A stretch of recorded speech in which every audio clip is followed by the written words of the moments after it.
Support for Lab Out Loud is provided by NSTA, the National Science Teaching Association. Find out more about what NSTA has to offer at nsta.org.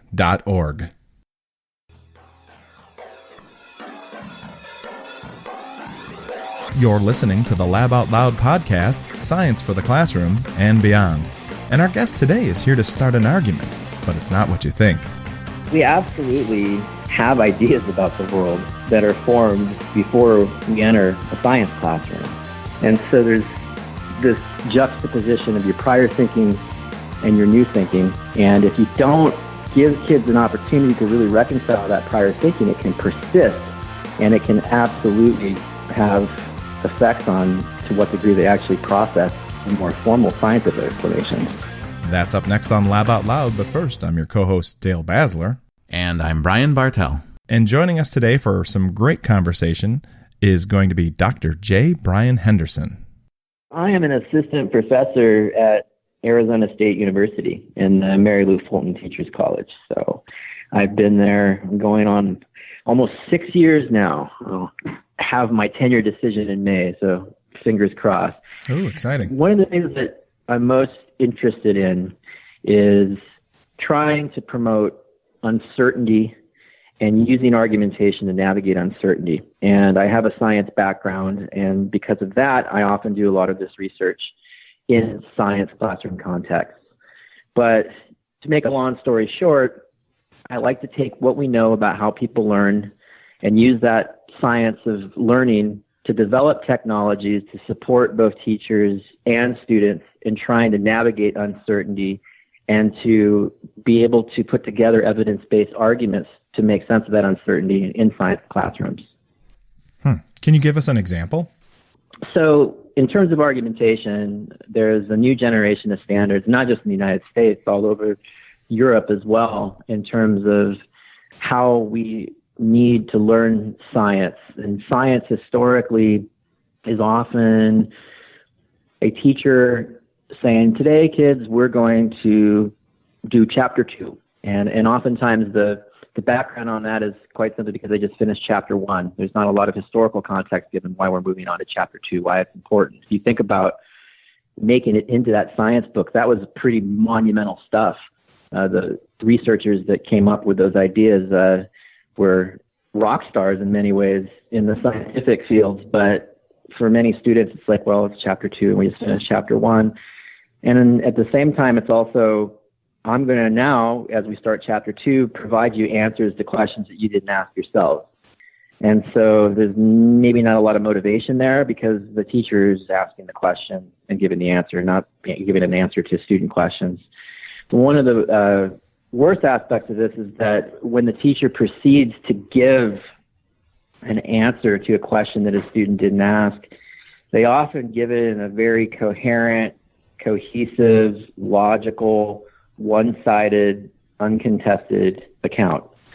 And when you simply give this nice, clear explanation of what scientists today think about a particular phenomenon, it inculcates this idea that science is fairly neat and clean and orderly, and it is anything but. Science is incredibly messy. In fact, science is more about just like arriving at one explanation. It's about being critical and skeptical and ruling out rival explanations. Mm-hmm.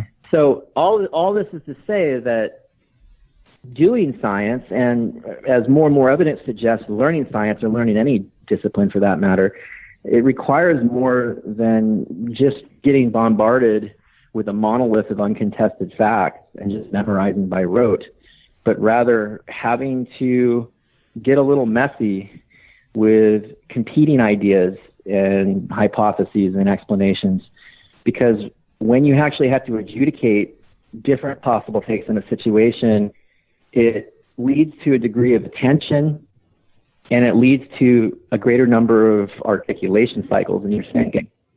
And there's a lot of evidence, for instance, when it comes to articulation cycles.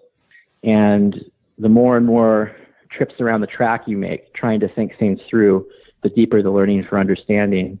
And when there's an argument, i.e. there's differing positions, and you need to adjudicate those different positions, and you need to appeal to evidence and reasoning to do that adjudication, then if you do it right, which is way easier said than done, but if you do it right, you kind of get into a win-win situation where the worst case scenario is that you may not do anything in terms of compelling the other person that you're arguing with. You might not change their mind in the slightest. That just happens a lot. However, you are going around that track again, re-articulating your own thinking. So you're having articulation cycles with your own thinking, and your own thinking becomes sharper. But best case scenario, when you're privy to the ideas of others, those might be ideas that you might become entree to that you never would have thought of had you thought all the time on your own. And so that's like the icing on the cake. So kind of like, let's say, what, instead of doing, what is Newton's third law? And then the kids just repeat for every action, there's an, equal and opposite reaction. We kind of dissect scenarios that will kind of bring those ideas maybe into head scratching moments or conflict, and kind of pull those apart and have that kind of comfort with the answer, and then discomfort, and then comfort, and back and forth. Yeah. So another empirical example, there's a body of research on what's called refutational text. So imagine you have your traditional science textbook. You mentioned Newton's laws there. So let's say that the textbook just provides you Newton's laws. It names them and says what they are. And now imagine another. And now you're going to have a quiz on it later in the week. Yeah, no kidding. Yeah. So now imagine like another textbook where it presents Newton's laws of motion, but it presents alternative arguments as well. There's a lot of things going through my mind right now. We've talked a lot about textbooks in the past, and I want to come back to that. You mentioned when it doesn't go well, or when it's not applied correctly, argumentation, that is. And I can you expand on that a little bit more? I have an idea in my mind of what that might look like. And I think I've seen that in certain situations where a teacher has asked students to do some research and present that research, and the research is wrong, but the students confidently and proudly displaying it as if it's the truth. And where does the teacher need to come and intervene and guide that student to dig a little deeper and maybe take a few more trips around that articulation cycle? Can you explain where it goes wrong, or if I'm way off? If I'm off on a different track, no.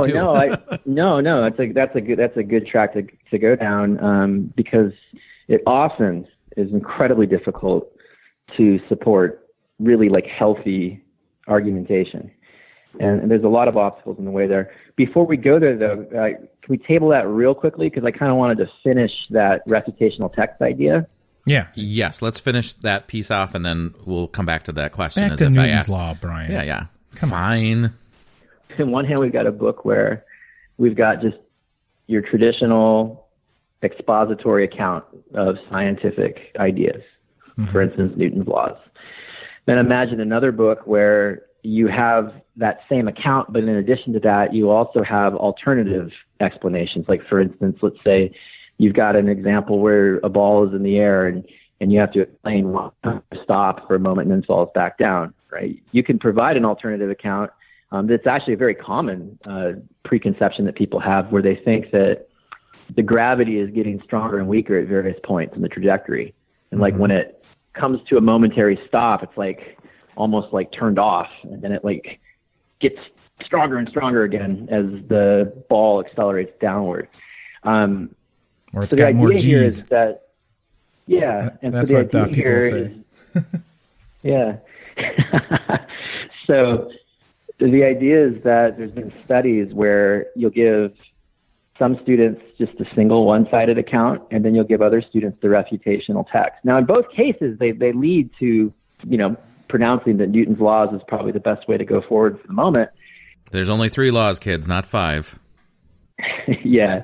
And by the way, Newton's laws are heuristically correct. I mean, Einstein showed us that even Newton himself didn't like the fact that he didn't have a mechanism behind the laws. But for most people learning physics, especially for the first time, Newton's laws are a nice heuristic. But anyways, the empirical evidence suggests that the refutational text produces deeper learning. Like, when you are just told something and it's just a one-sided account, you're kind of like lured into a false sense of complacency by the logic and cohesiveness of the explanation. And after all, it is the explanation that scientists today agree with. So you kind of nod your head and like, yeah, okay, yeah, that makes sense. Some of those things you might have even heard before. And so you're not paying your utmost attention. Whereas if you're told two different explanations for why motion plays out the way that it does, then you're like, hold on, okay, well, which one's right? Which one's wrong? And you have to kind of dig in there and pay more attention to the situation, and the degree at which your cognition is engaged is at a deeper level. My background is, I've experienced it as a physics teacher, so that's probably why I thought of Newton's laws there. And we would call that the kids come with their everyday walking around physics, and then they learn the school physics on top of that, and those two never meet. And so, like my methodology was often the modeling method for teaching physics to kind of bring those two things together. Yeah, that's a great point. Like walking around physics, I like that. Well, we absolutely have ideas about the world that are formed, before we enter a science classroom, and if we don't have a chance to take those ideas that we have about the world outside the classroom and play with them vis-a-vis the new ideas we're being exposed inside the classroom, there can be some real conceptual discontinuities.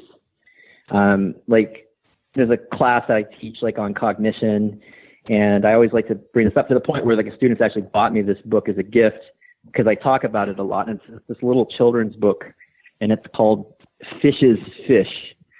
And it's this little illustrated book, and it's a story about how there was a fish and a tadpole that were like childhood friends. And then the tadpole grows up, turns into a frog, leaps out of their childhood pond and goes off to explore the terrestrial world. And then eventually comes back. And when it comes back, it starts telling these tales of what it saw like outside of the pond.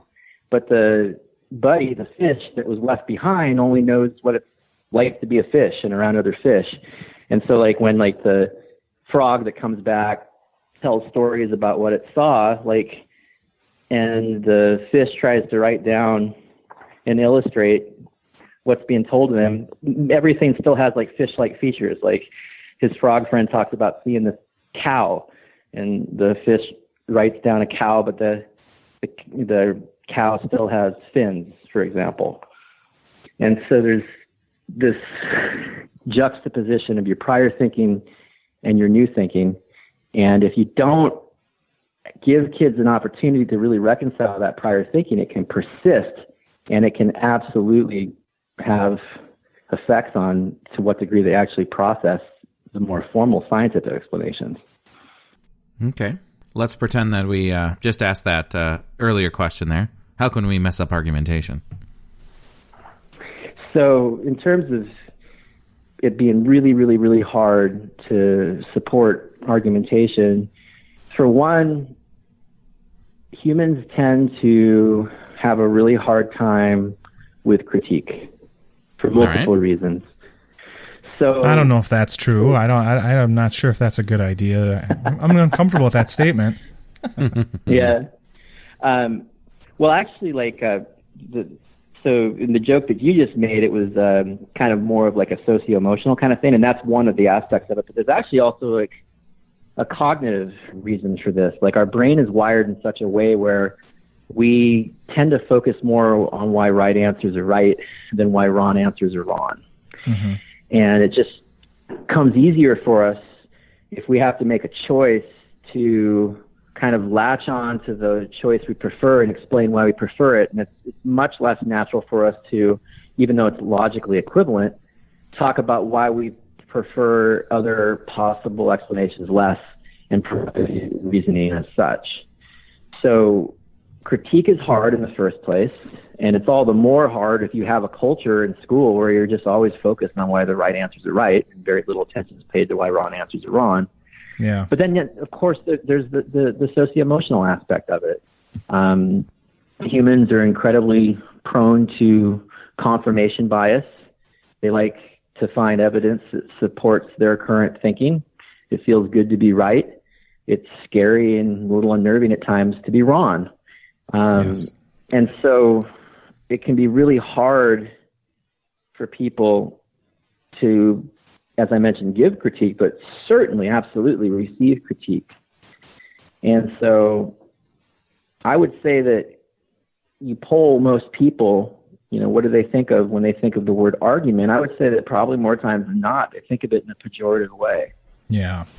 And so I like to try helping students and teachers with these arguments. And one of the really important things that you need to do early and often is you need to help the kids establish norms.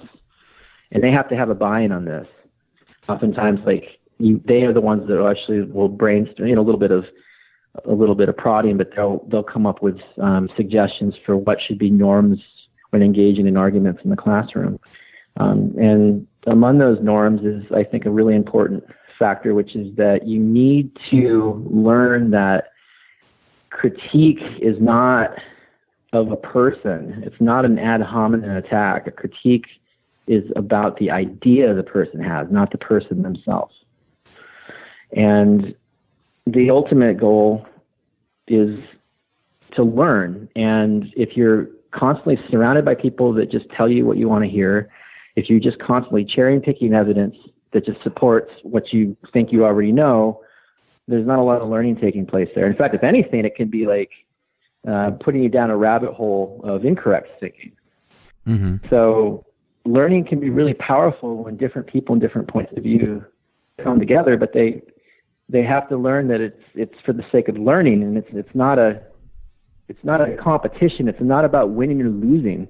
Argument doesn't have to be about ultimately prevailing as the winner or the loser. It needs to be about being able to share ideas, and that, as I mentioned, if you do it in a respectful way, then it can be a win-win situation. Because even if at the end of the day nobody changes their mind, you've at least gotten better at sharpening your own thinking. But at best, you might have become cognizant of some new thing that you couldn't have thought about no matter how hard you thought in isolation. Brian, you are mentioning some skills that we might need to see in teachers in order to implement argumentation properly. So obviously knowledge of your content area so that you can help guide students and suss out where they need to be guided, I guess, and developmental, kind of emotional, social learning, all these things that, that might seem intimidating for teachers, but this also paints a picture of a teacher that we need to encourage in the classroom, that puts them definitely at center of instruction and way beyond what the textbook can provide. Is that correct?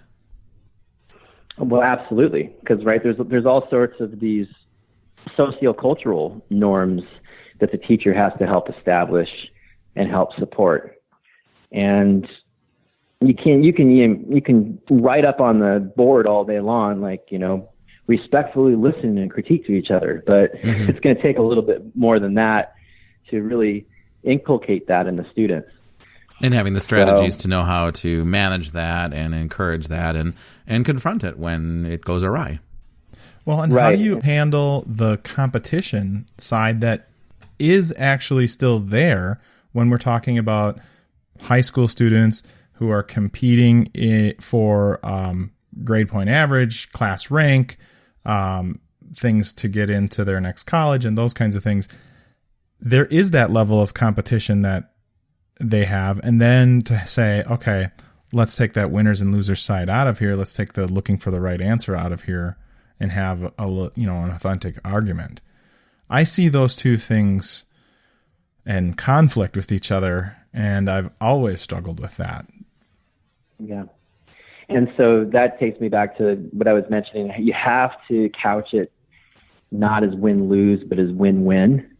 Mm-hmm. And that, hey, having these disagreements is actually good for you because you're going to have the opportunity to be able, and maybe multiple times, back up your thinking and sharpen your thinking and get even stronger in the position that you have.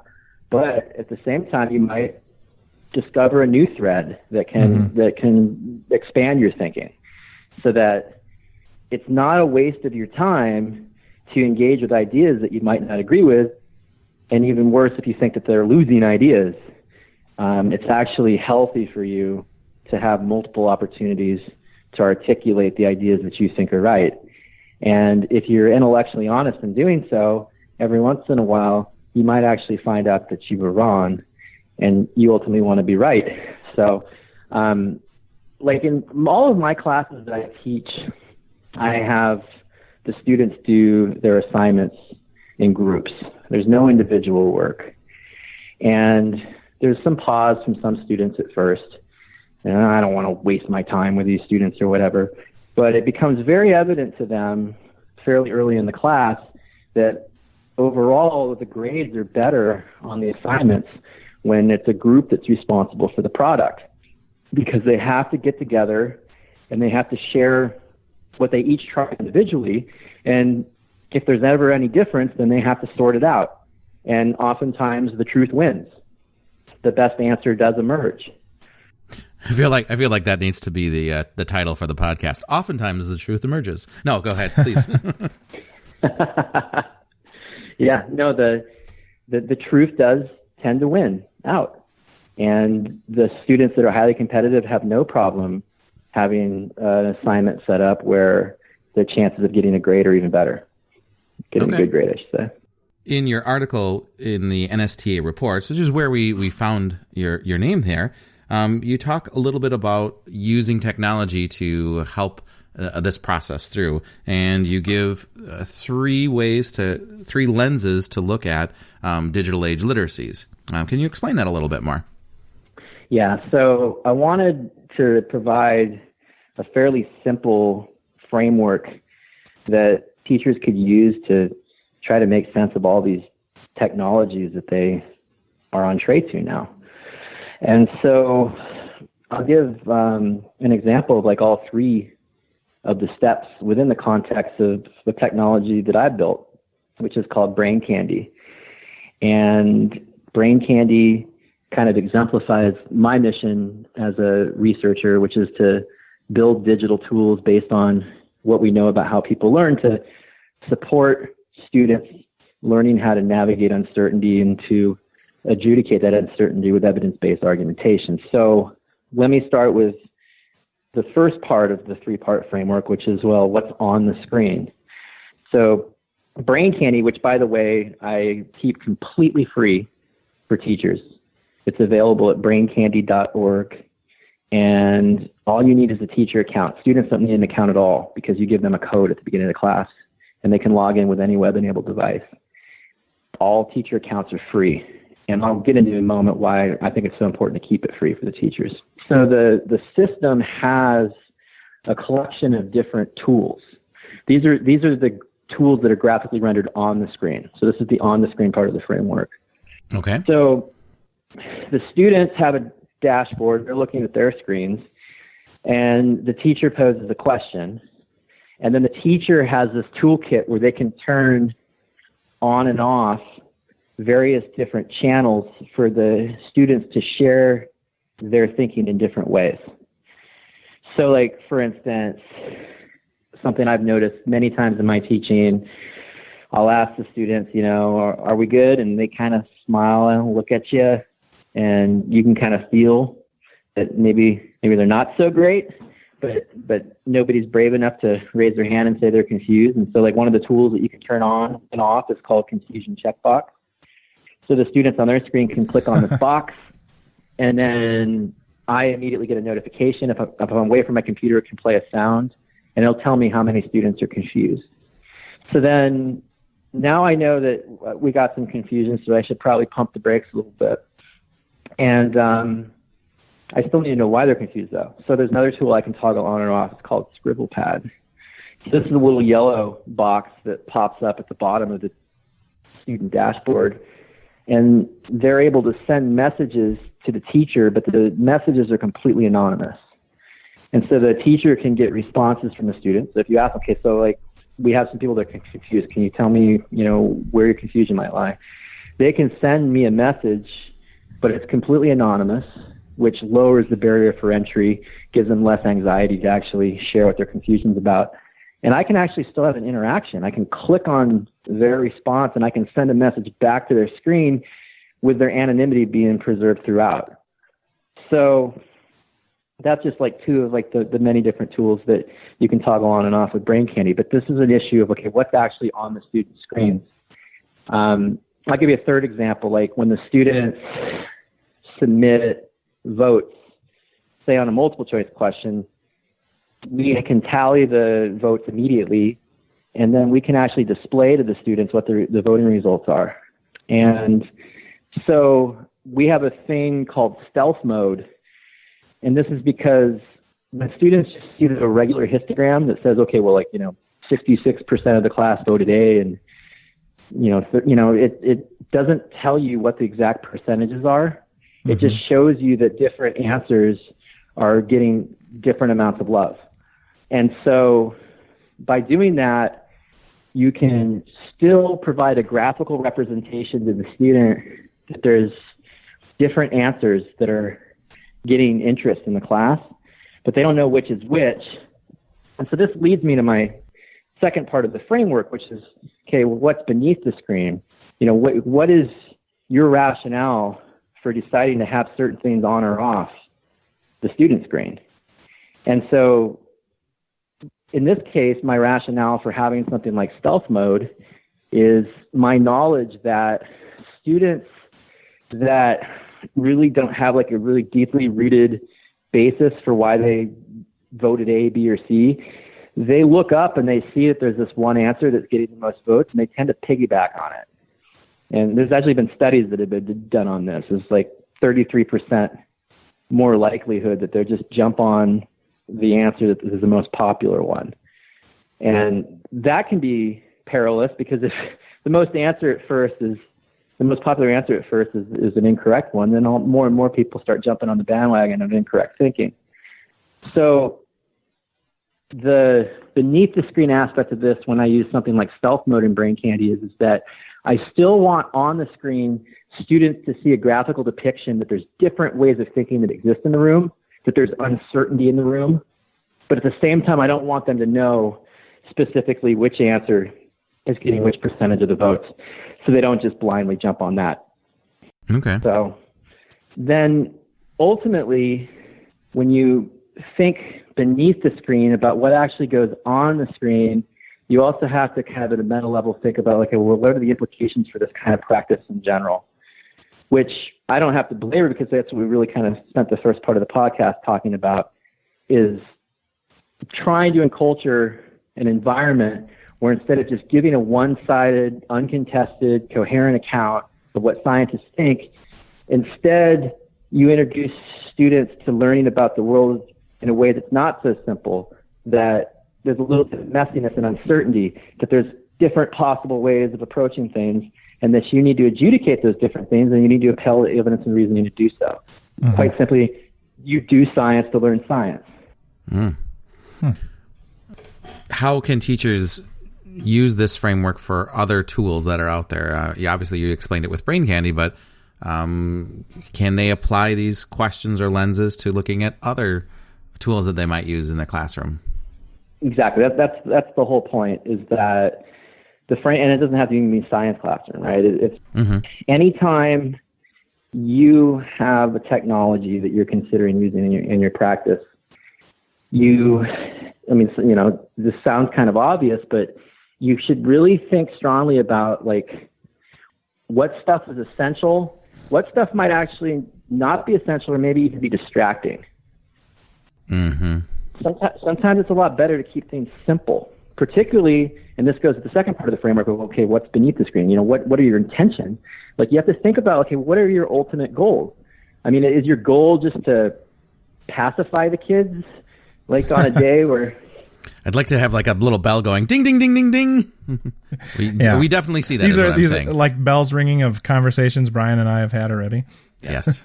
Yeah. I mean, it's like, I remember when I was in high school, we had to like find a teaching job for like assistant football coach. And so we, like, no fewer than 3 times a week, heck, sometimes it felt like 5 times a week, we would just watch Bill Nye.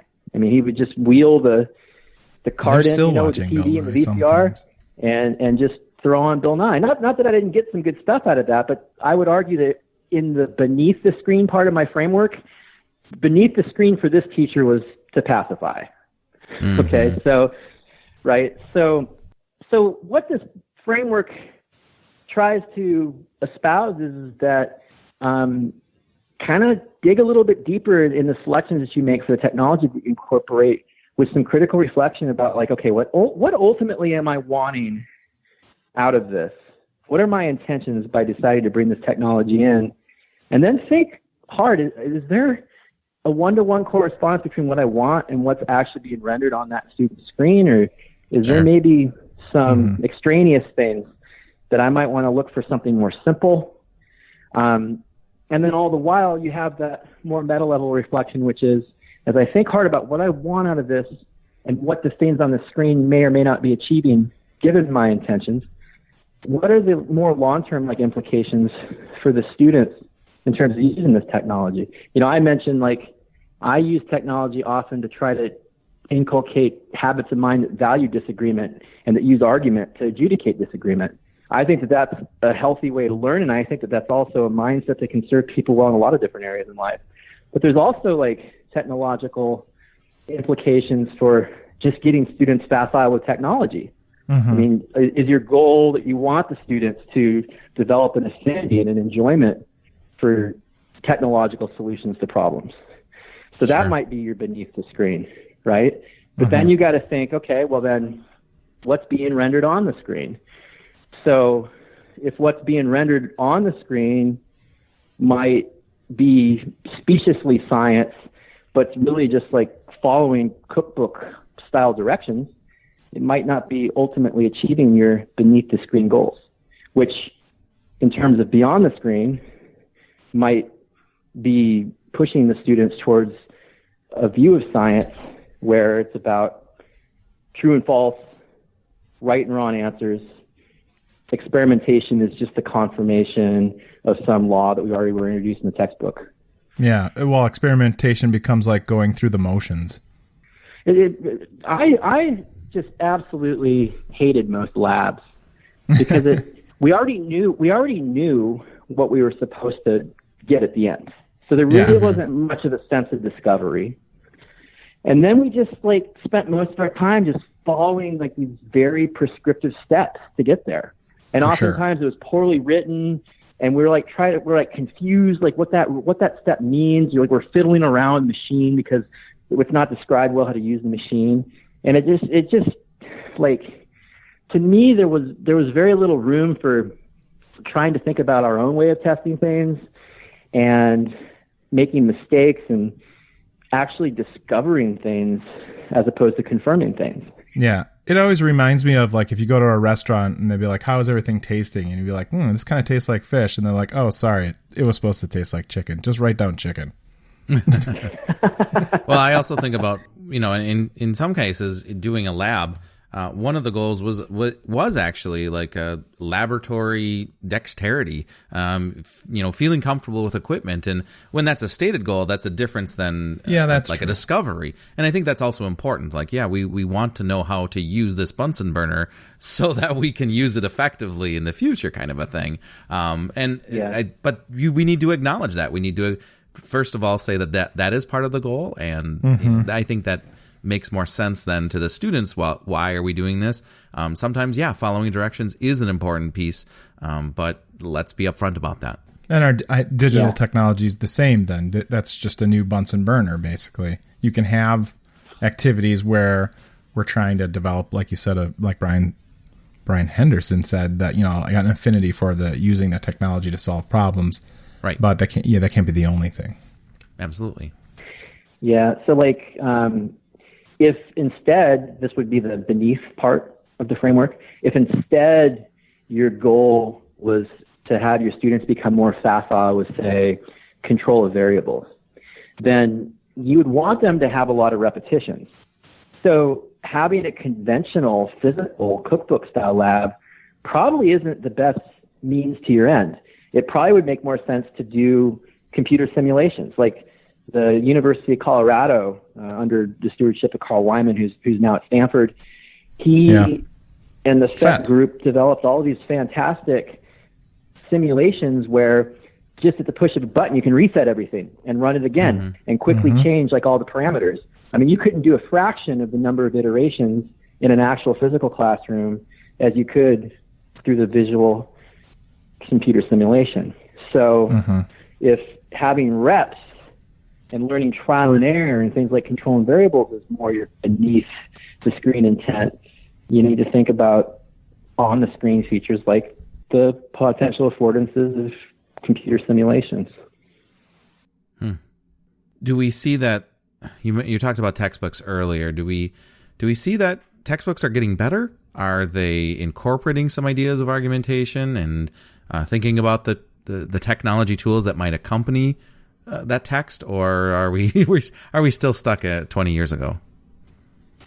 I don't think we're stuck at 20 years ago. I think that there's still a long way to go, right? So the answer is kind of a yes and no. So what I do see is a movement to more digital forms of textbooks, either completely digital or the textbooks have various like digital like accompaniments to them. And I think that is important. Like, for instance, why just be restricted to a picture that you can fit on a page in 2 dimensions at static and time, where you can instead provide a link to a video? It can give more color and life, to the explanation. Heck, you can even incorporate those very FET simulations I was just talking about, right? Like into a textbook that is a little bit more digitally enhanced. However, I will say that there is a lot of kind of taking the old textbook style and just kind of giving it like a tech veneer. It's still in many ways providing just the one-sided account of things. How can we if you really how can we display this PDF in a better way? Yeah. Yeah, I mean it's shinier, it's flashier, but in many ways it lacks providing like the historical context. Like I mentioned before, like we don't often know why it's such a big deal that we're learning in chapter 2 about such and such a discovery. We just are doing it because it's in chapter 2 and we just finished chapter 1, right? So there's still, I think, work that can be done in terms of providing context to kids for why they should actually care about what we're teaching them. Yeah. And even though I think the reputational text literature is fairly suggestive that there's deeper learning when you provide a multi-sided account to a phenomenon and show the students not just why the Newton's law is right, but also why the alternatives are wrong. I don't see that much yet. Could you make an argument, though, that this is a lofty goal for a textbook in general, that what we're trying to accomplish is the role of the teacher, is the role of the humans in the space, and that the textbook is there as, or the digital textbook, they're there as the reference material, those kinds of things, and the discussion and the rest of that falls on the trained educator? So I think that's a fantastic question. I believe that it's a very lofty goal. However, a lofty goal for what? The textbook or for the lofty the goal for a textbook? As you said, it's a lofty goal for the textbook to have all these things. That like at a certain point it should be a reference, and that the onus is really on the teacher, if I heard you correctly. Yeah. So I would make a case that when you're trying to move instruction more to a learning environment where there's kind of multiple competing ideas on the table and you have to learn to provide evidence and reasoning to adjudicate those ideas, you have to kind of be aware of what those different ideas are. And you certainly do if like a student becomes very convinced in a way of thinking that is actually not commensurate with what scientists think. You ultimately, as a teacher, need to be able to provide a compelling case for why the student should actually go with what the scientists of the day think. And to do that, you have to have an understanding of what the rival explanations are. And I'd make a case that a lot of teachers, because they were taught with the old school books that we were just talking about and the old school teaching methods, we often teach the way that we were taught. And I'd make a case that, particularly if you exacerbate this with the fact that there's a lot of science teachers that are teaching disciplines where they didn't actually get a bachelor's degree in that discipline. Physics, which is near and dear to my heart, is a classic example where, I mean, in the state of Arizona where I am right now, we only put out like 3 or 4 qualified Bachelor of Science physics graduates into our physics classrooms every year. I mean, that's crazy. So I would argue that in many ways these textbooks do need to help out the teachers as well by providing them the background knowledge that's going to be necessary to have an even remotely rich back and forth of ideas about a topic in a science classroom. Yeah, but that sounds like two different. That sounds like two different products. That's, possibly the textbook for teaching the teachers, and then the other things for the students. I think that's fair. I mean, you could think of it like that, where you could think of it as because I don't want my kids' textbook to be dual purpose to teach the teachers in the classroom. Why not address that problem instead of trying to use one tool to do it all? Yeah, well, I would say that it's teaching everybody because it's providing different accounts of a particular phenomena that they might not have been aware of, and then ultimately providing reasoning for why scientists are leaning in one direction or another. I believe that both teachers and students alike can learn from that.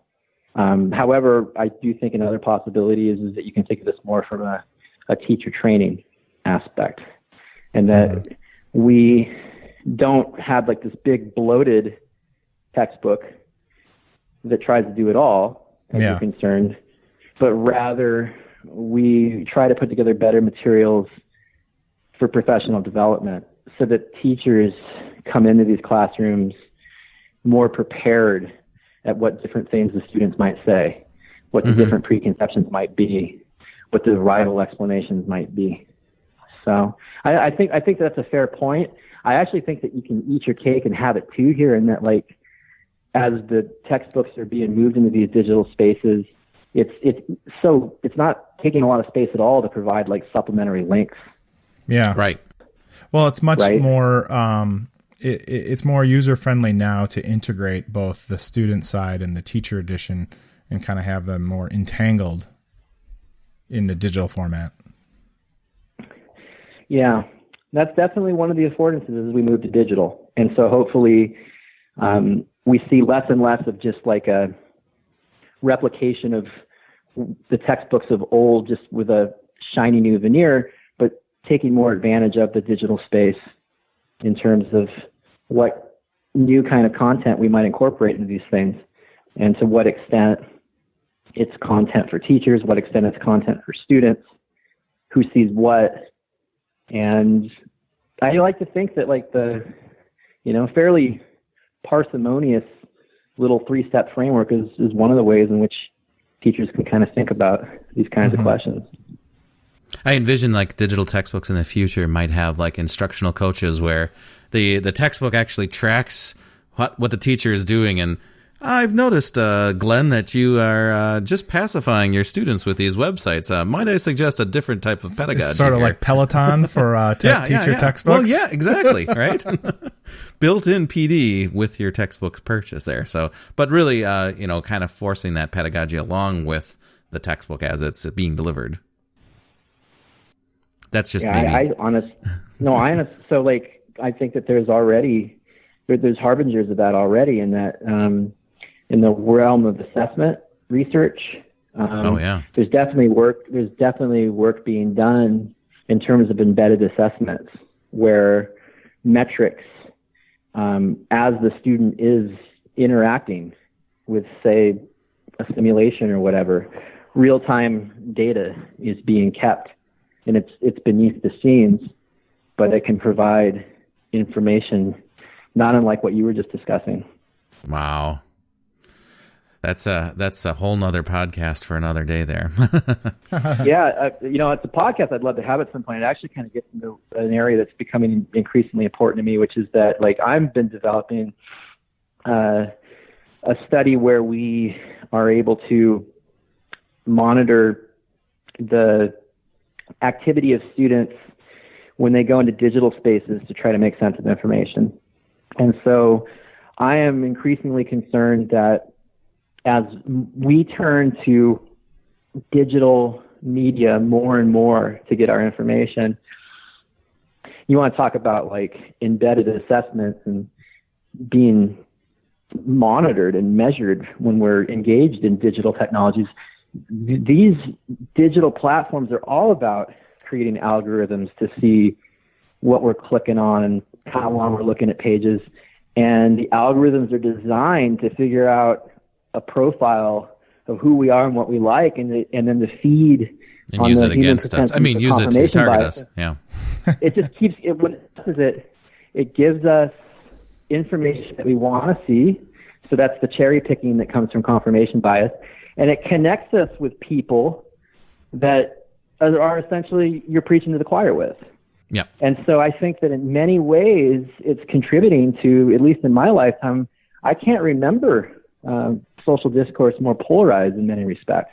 And I think that part of it is because of the prevalence of digital media in our lives and in the meaning making in our lives, and how the digital media is really trying to figure out what we want and just keep giving us a lot of what we want, which completely cuts at the heart of like the whole theme. Yeah, it's totally against the whole theme of what I've been talking about during this whole podcast, which is that it's important to expose yourself to different ways of looking at the world and to have to adjudicate that messiness. And this is the exact opposite of that. It's just feeding you what you want to see and hear and think and read. And what we're playing with right now is ways in which you can frame scientific debates inside the classroom and how that might associate with student behavior when they try to peruse social media outside of the classroom to make sense of those issues.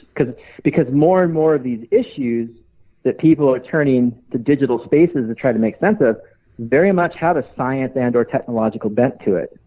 Right. And so can we do things when we have them in the science classroom, like such as how we frame certain important debates, like say climate change or whether or not we should vaccinate children?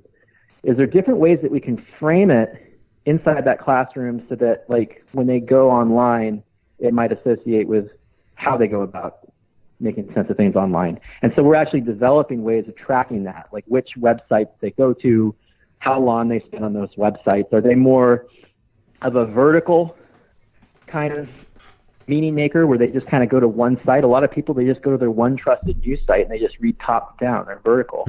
Versus are they more horizontal in that they like go to multiple sites and triangulate? So if we can develop ways of measuring that, and then we can tinker with different ways of presenting these scenarios inside the classroom, can we see an association of how it's presented versus how they go and make sense of it? And if they do, I think that ultimately we need to think about, not unlike this textbook conversation we're having, how we can frame these things so that students, both responsibly and critically, when they leave the classroom, how they make sense of that information in a digital space. Well, I was going to ask that actually. What happens when the student, maybe is engaged in a wonderful discourse in the classroom, but obviously they chew on that when they're outside of the classroom, and they might turn to the other screen. Maybe that's the other, maybe that's a fourth lens, the other screen that the student goes to on their own and brings those that tailored argument back into the classroom. Well, I think that's the beyond, right? Yeah. Well, it maybe it's a different screen. So that's clearly, it's definitely a two-way street without question. I think to start, we have to like focus on what we have more control over, which is how we design curriculum, instruction, and assessment in science contexts, and see if that can make a difference in how they make sense of scientific information outside of that environment. But I ultimately think that you have to consider the other way as well. How are their behaviors in these digital spaces affecting the learning environments that they come back into? What ideas are they bringing back into it? Yeah. I really think it's one of the big problems of our time. I really do. I just, Absolutely. we are so polarized on so many issues, and it's because we just don't have a lot of opportunities to have a good, faith, intellectually honest conversation with somebody that thinks differently than we do. We just get more and more information from our favorite sources, just compounding our belief in something, and then we just get connected with more and more people that agree with us. And that's dangerous. Yeah. I mean, there's a business model for that, though. I think that's what's driving that is, you talked about Absolutely. getting your sources from a variety. Well, then nobody wants that. They want you to stay on your favorite site as long as you can. So you can get someone to stay put by not necessarily giving them the best things that they need. Oh, yeah. Oh, I totally understand from a business perspective why it's done the way it is. They don't care about epistemology here. They care about dollars and cents. And quite frankly, when it comes to that aspect of it, I don't mind as much either, because if I'm going to have ads staring me in the face, at least they're ads for things that I'm actually thinking about purchasing. Like, I started the process the other day of looking for my next sofa in my living room, and now it's every page I go to is nothing but sofas. But that's not a scientific assessment of sofas, though. You're not getting. You need some arguments in there. Yeah, I had a teacher today saying, I'm going to bring home a student Chromebook and log in with a generic account at home so I can get the best flight prices, because then it wasn't tracking her behavior. I thought, wow. Let's bring this back to your website, Braincandy. You mentioned before that it's free for teachers. Yes. Why is it free for teachers? Or let me reframe that question. How is it free for teachers? How do you keep the lights on?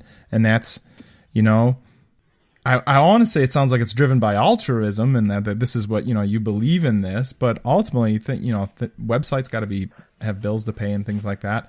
How do you take care of that? So I take care of it in part because I did a lot of the early development of it.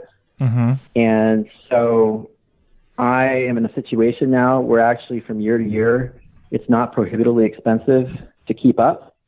And I use precisely that argument when I put in for my research grants, because I also use it in my research and in my teaching.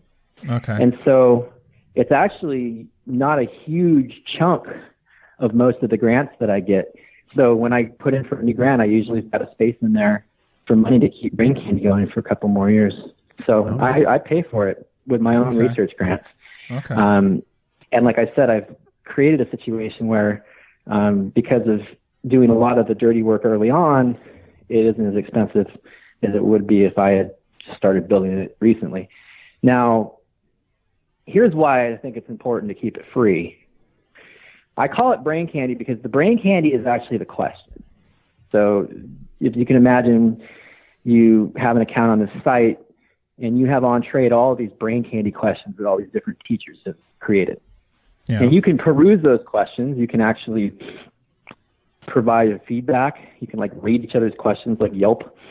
Yeah. And you can take other people's questions and use them in your own presentations, or you could modify them. And here's the big thing.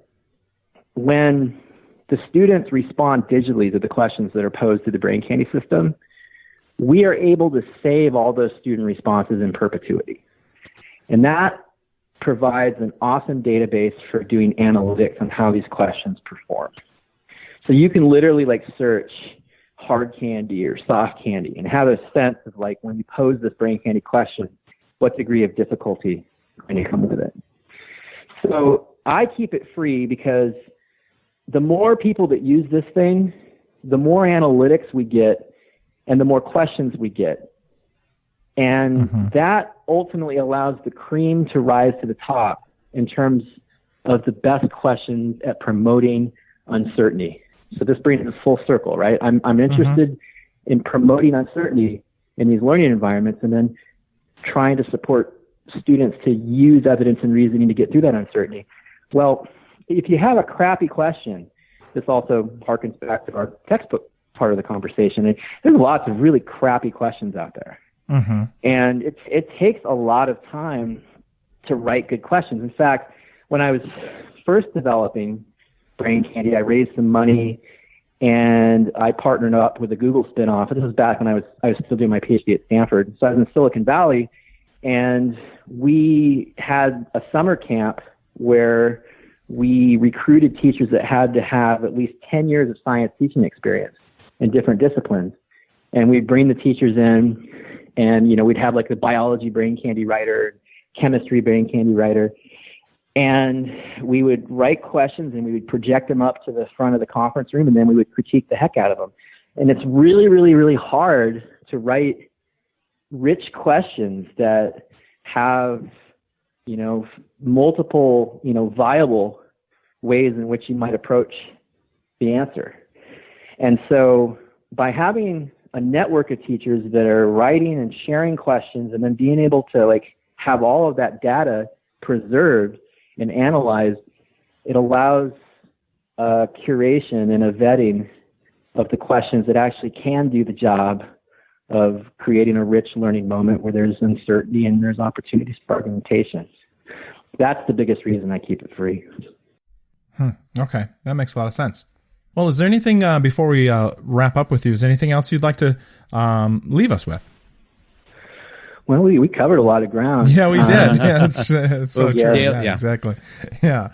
Well, I guess I'll also say that, just to give one more example of using technology to support the kinds of things we've been talking about today, while I haven't rolled it out to the general public yet, I've been part of a multi-million-dollar NSF project where we've been developing this digital tool that I originally conceived called Dialogue. And Dialogue, which stands for Diagnosing the Argumentation Levels of Groups, is a tool in which, for instance, through a tablet, a teacher can walk around the room, and it provides them a way of assessing the quality of speaking and listening that's taking place. And this is something that definitely falls into the camp of some of the challenges of teaching science in this new way, is that there's, with these standards that are calling for more evidence-based reasoning and argumentation, learning of science, there's more and more opportunities for students to engage in oral back and forth, where there's lots of speaking and listening, myriad opportunities for speaking and listening, really, but not a lot when it comes to formal assessment of that speaking and listening. When you look at literacy, reading and writing dominate the assessment landscape. It's much easier to assess reading and writing than it is speaking and listening. But I believe that speaking and listening is right up there at the Mount Rushmore, too, of literacy. But we just don't have the same number of valid and reliable assessments of speaking and listening. And I'd also make a case that because we don't have the same assessment arsenal for speaking and listening, it follows that we also don't have as many formal, deliberate opportunities to practice speaking and listening. I mean, agreed. Think about it. We have these heuristics for how we should read and heuristics for how we should write a good essay. We don't really have, other than debate, but debate is different than what we've been talking about today, because debate is about winning or losing. And as I said, argument is not necessarily about winning or losing. It's about adjudicating evidence-based reasoning where you don't necessarily have to convince, but at the very least you're going through articulation cycles, sharpening your own thinking. So I would make a case that because of the paucity of speaking and listening assessments out there, the assessment is often the tail that wags the dog that is the curriculum. And so without formal speaking and listening assessments, you're going to have less and less opportunities to develop speaking and listening skills. So this is definitely another aspect of my research program that's very important to me, is putting in the hands of teachers a way where they can actually assess the speaking and listening that takes place. And I'd like to just finish by saying that, like, when I do put this in the hands of teachers, it's not just going to generate a score for the teachers. What it's going to do is it's going to help teachers diagnose student levels of critique and listening and co-construction. But then what it's going to do is, based on the diagnosis of the level, it's going to point the teacher toward a library of instructional materials that we've cultivated so that the teachers can actually take action on the scores that the dialogue assessment generates. So we have, we call them responsive mini lessons.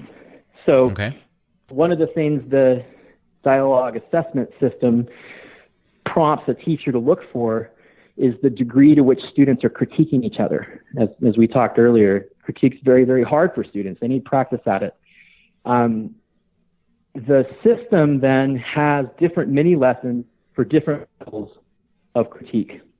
And on top of that, as this teacher is giving a score for critique, there's a drop-down menu that provides in-the-moment prompts that the teachers might want to use to try to get the critique needle moving a little bit more, and also like certain student catchphrases that they might want to be on the lookout for as signs of critique possibly taking place. And critique is just one of 8 different things that this system prompts teachers to be on the lookout for. That could be a whole other podcast too, is the speaking and listening modalities, because they've very much paid second fiddle to reading and writing historically. What are you doing tomorrow? No.